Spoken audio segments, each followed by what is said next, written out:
বিশ্বাস ছাড়া কখনো ভগবানকে পাওয়া যায় না।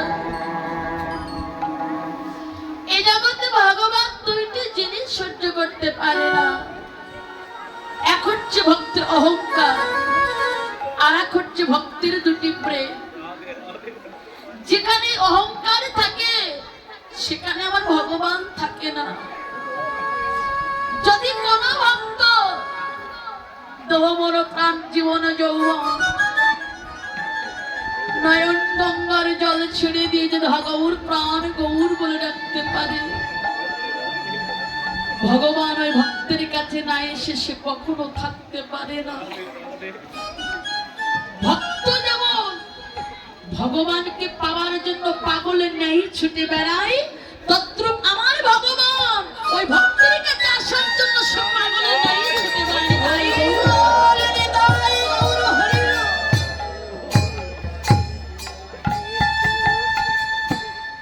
আজকে আমরা এখানে এসেছি, ভক্তি ছাড়া ভগবানকে পাওয়া যায় না।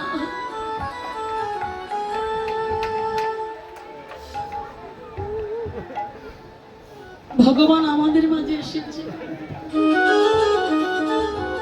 জগৎ জীবকে এত সুন্দরভাবে শিক্ষা দিয়ে গেছে।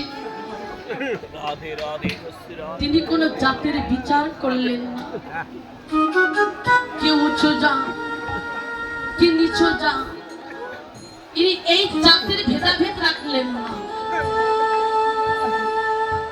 নবদ্বীপের মাঝে যেদিন আমার গৌরাঙ্গ মহাপ্রভু আবির্ভূত হলেন, উনি যাকে পেলেন তার সঙ্গে কোল বিনিময় করলেন।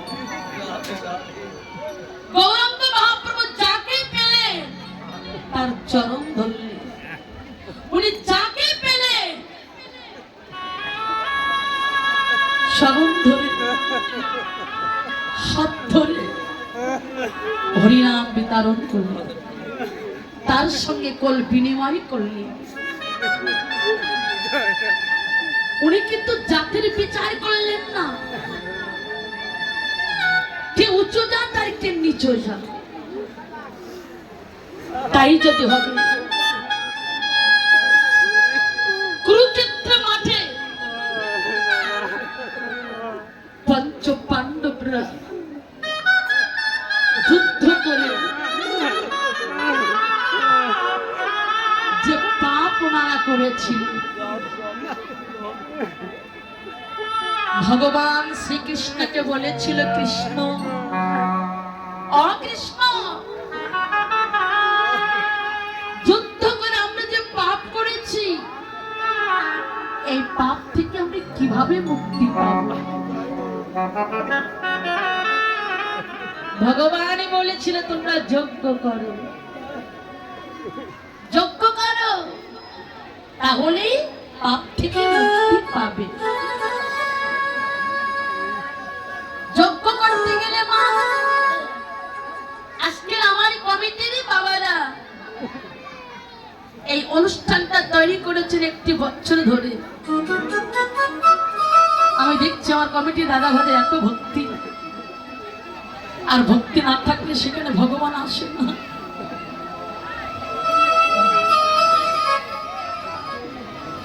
আমি যখন আপনাদের এখানে এসেছি প্রচন্ড বর্ষা, ভগবানকে ডেকে বললাম, ঠাকুর এত কষ্ট করে তোমার সাধুর এত সুন্দর ভাবে এই বৃন্দাবন সাধুর আগমন আয়োজন করেছে, আপনি ভাবে যদি বর্ষা হোক কিভাবে তোমার সাধু করে বসে তোমার আসনে আসবে, তিনি সবাই মনোবাসনা পূর্ণ করে দেয়। আর ভগবান যেটা করে সেটা তো ভক্তের মঙ্গলের জন্য।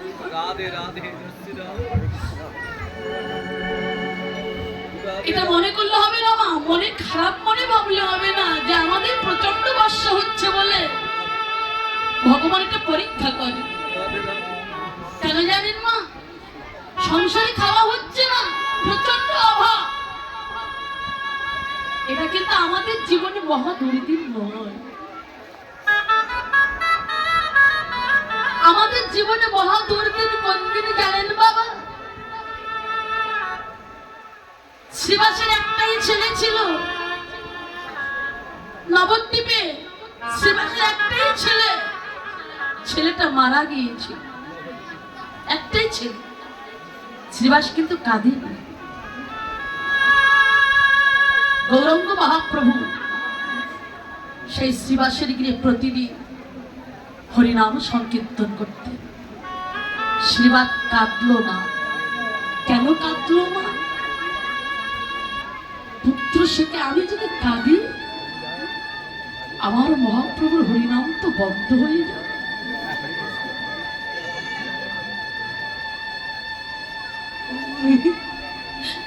আর নাম বন্ধ হয়ে গেলে আমরা জন্ম জন্মান্তরে নরকে ঢুকে যাব। শ্রীবাস কাঁদিনি। শ্রীবাস মনে মনে ভেবেছিল তো আমার সন্তান নয়। দয়াময়, তোমার সন্তান তুমি যখন নিয়েছো, কেড়ে নিয়েছো, তাতে আমি দুঃখ করে কি করব বলো? এটা তোমার সন্তান, তোমার দেওয়া সন্তান, তুমি যখন নিয়েছো। শ্রীবাস কি করেছিল? ওই মৃত পুত্রকে ঘরের ভিতরে খাটের তলে ধামা দিয়ে ঢেকে রাখলেন। কেন বলুন তো? আমার প্রভু যেন বুঝতে না পারে যে আমার সন্তান মারা গেছে।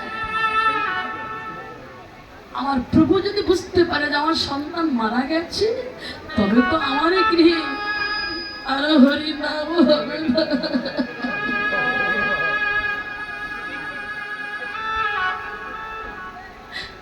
কত বড় ভক্ত!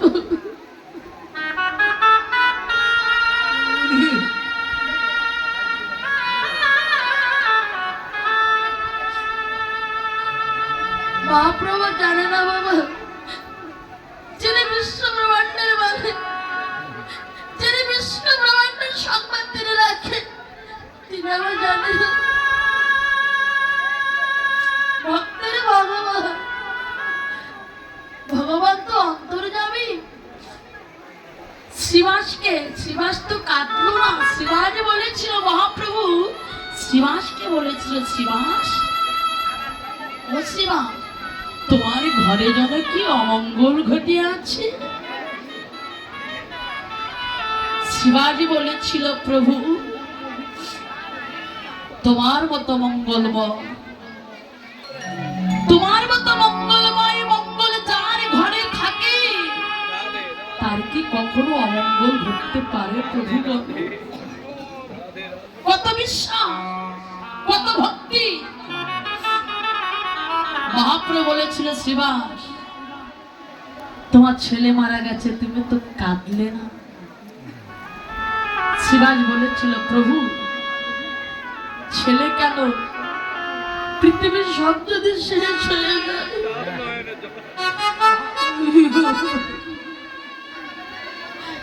পৃথিবীর সব যদি শেষ হয়ে যায়, আমি কাঁদবো না।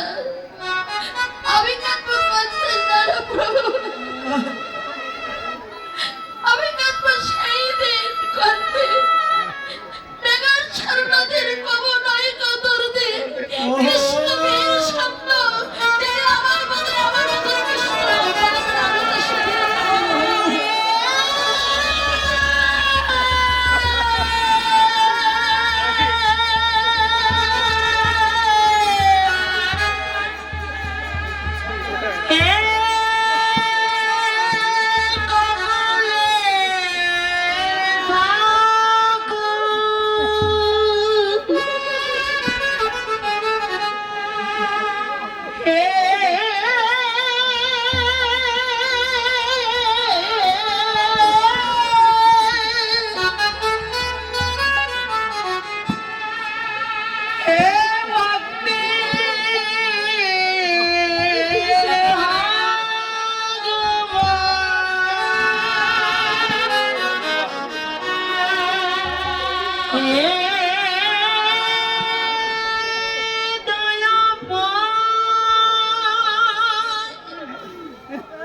राधे राधे जस्सी राधे जस्सी राधे हे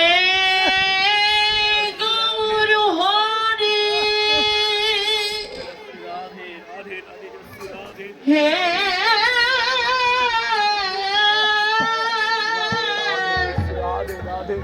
কাঙালের ঠাকুর গৌর হরি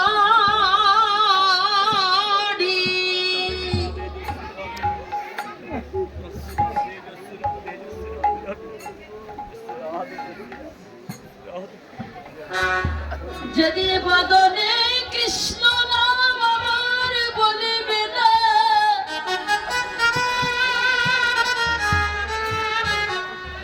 আমার এমন কোন গৌর ভক্তের সঙ্গ যেদিন আমার হবে না, তাই গৌর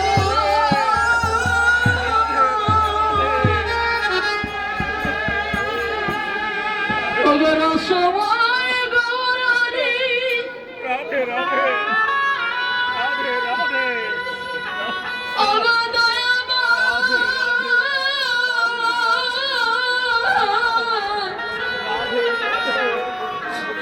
তুমি যে কাঙালে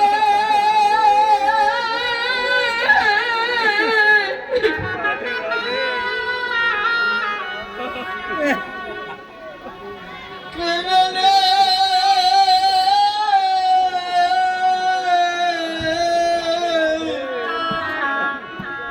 ওই যে কাঙালে ঠাকুর গৌর হরি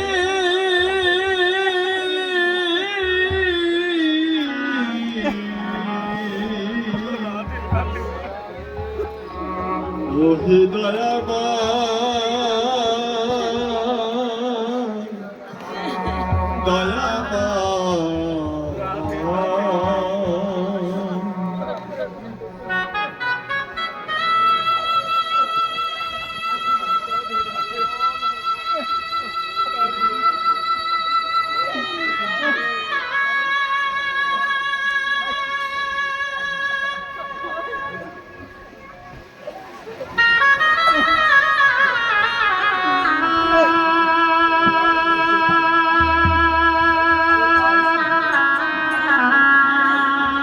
তুমি যে ভজনে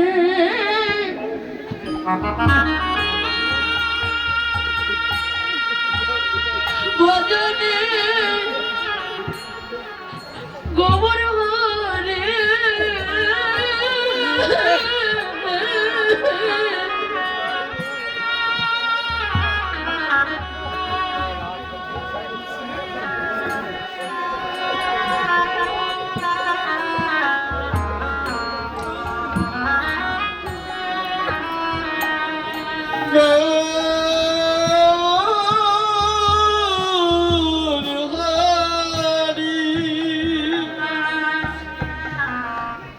যেদিন আমার বদনে আমার মদন ভক্তের সঙ্গ হবে না, যেদিন আমার বদনে আমার মধুর কৃষ্ণ নাম বলিবে না,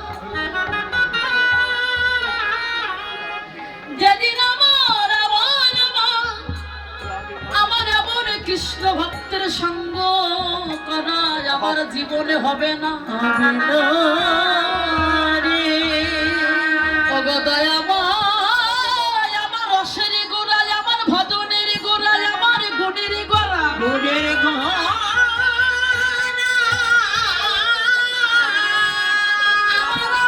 আমার সাধনার গোড়া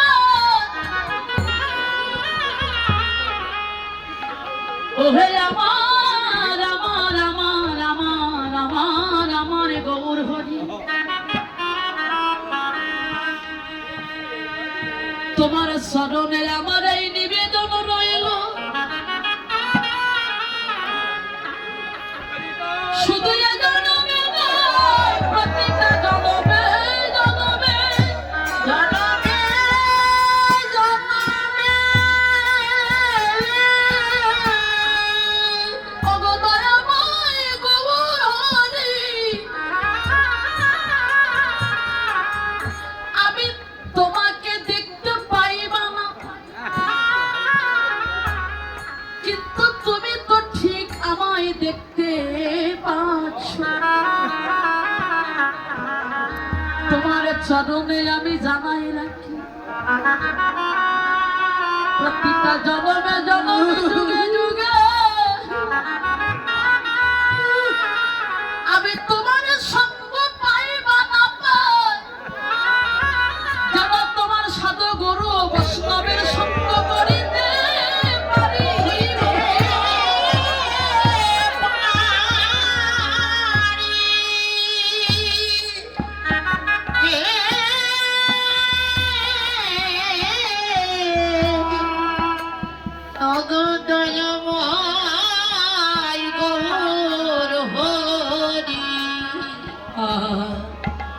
প্রভু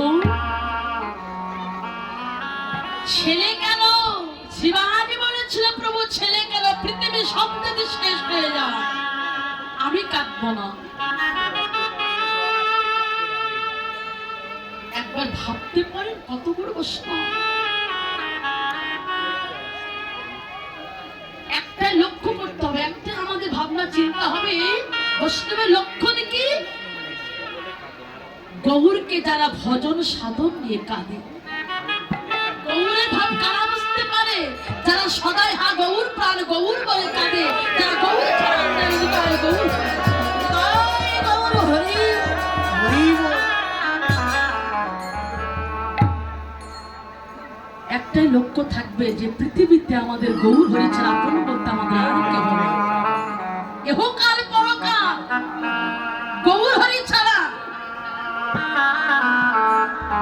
বাবারও গৌর, বাবারও গৌর, আমাদের গৌর, সন্তানের গৌর, তাদের সন্তানদের গৌর, মানে গৌর হরি ছাড়া পৃথিবীতে আপন বলতে আমাদের আর কেউ নয়। একজন যদি আমাদের জীবন থেকে থাকে আপন বলতে, সে হচ্ছে আমার দয়াময়, আমার গৌর হরি।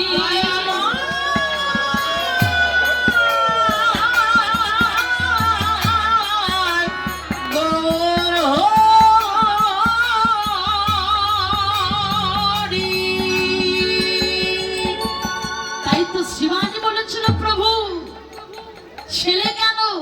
পৃথিবীর সব যদি শেষ হয়ে যায় তাহলে আমি কাঁদবো না প্রভু, আমি কাঁদবো সেই দিন। কোন দিন জানো প্রভু? মেঘর নদী প্রভু নয় কতদিন কৃষ্ণবিহীন স্বপ্ন, যেদিন আমার বদনে এমন মধুর কৃষ্ণ নাম বলিবে না, যেদিন আমার এমন মধুর ভক্তের সঙ্গ হবে না,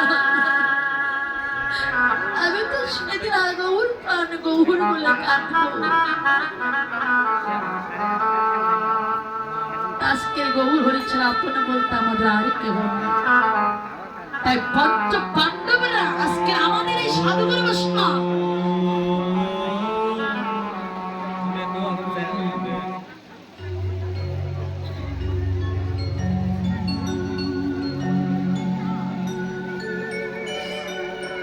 পঞ্চ পাণ্ডবরা যেদিন যজ্ঞ করেছিল,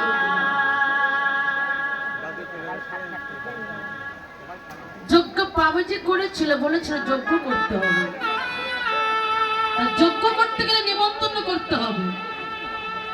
আজকে আমার কমিটি দাদা ভাই এত বড় অনুষ্ঠান করছে, সবাইকে কিন্তু নিমন্ত্রণ পত্র দিয়েছে।